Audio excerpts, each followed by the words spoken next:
హరే కృష్ణ. మనం తిరుకన్నన్ గుడిలో ఉన్నాము. ఇక్కడ కన్నన్ అంటే శ్రీకృష్ణుడు.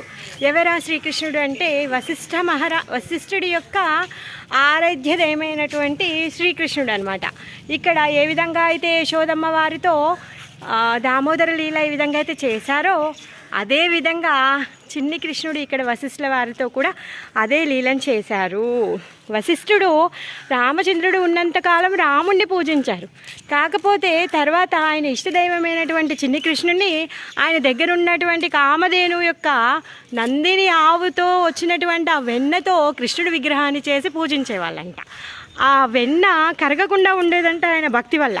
మరి ఆ విధంగా ఒకరోజు ఏమైందంటే ఒక చిన్న బాలుడు వచ్చి ఆ వెన్నను తినేశాడు.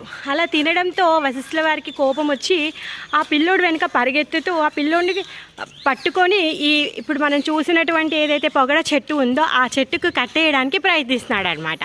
ప్రయత్నిస్తే తను తాడు తెచ్చి కట్టేయడానికి చూస్తే తాడు సరిపోవట్లేదు. ఆ తాడికి ఇంకొక తాడు ఎదురేసినా కూడా అది కూడా సరిపోవట్లేదు అనమాట. ఆ విధంగా దామోదరుడి లీలని ఈ వశిష్ఠుల వారితో చేశారనమాట. దామోదరుడి దర్శనం తీసుకొని అప్పుడు ఆయన తరించాడు. అలాంటి పుణ్యక్షేత్రంలో మనం ఇప్పుడు ఉన్నాము. దామోదర భగవానికి జై. హరే కృష్ణ.